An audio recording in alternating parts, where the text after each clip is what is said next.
the United Nations Security Council finally passed a resolution by 14 votes to 0, with one abstention, to which I shall come, demanding an immediate ceasefire in the Gaza Strip.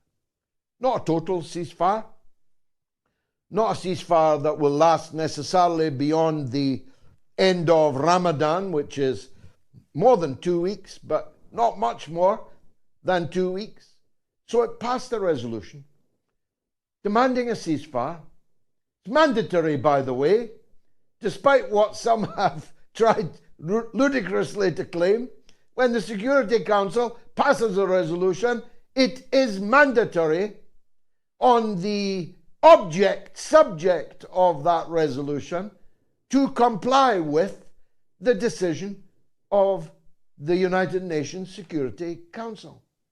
They passed it. Nobody voted against it. But there's no ceasefire.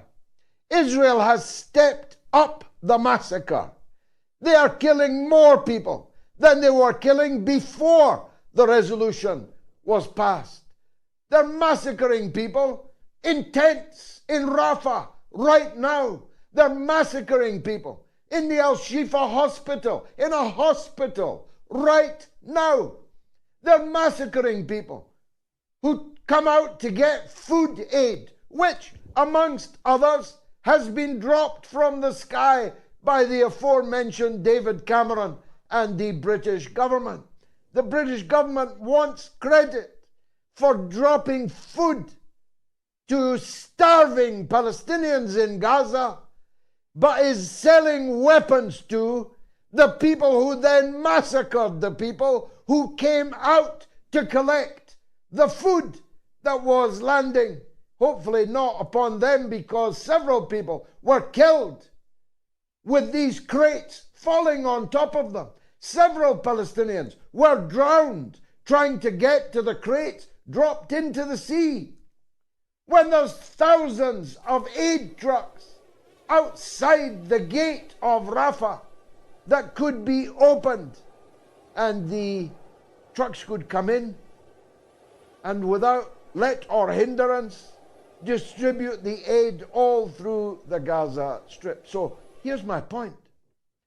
Now that the Security Council has demanded a ceasefire and Israel has refused to comply, what happens next? And if nothing happens next, then what is the point of the United Nations Security Council? What is the point of all the money we spend on it if it can pass a resolution that is then completely ignored, defied, without consequence? And I got to thinking, why single out the United Nations Security Council? What about all the other agencies, sinews of the international rules-based order? How are they doing? How is the chief prosecutor of the International Criminal Court, the ICC, doing in his investigation of the manifest war crimes, crimes against humanity, plausibly including the ultimate crime of genocide? How is he doing? Mr. Khan, his name is. He's British. Mr. Khan. He's the head prosecutor of the ICC. He has not even published an indictment, an arrest, made a charge, never mind bringing anybody to justice in The Hague. He has not charged a single person in 6 months of carnage, which his colleagues also in The Hague at the International Court of Justice have said is plausibly genocide, and sent Israel for trial on the crime of genocide. And whatever happened to the International Court of Justice?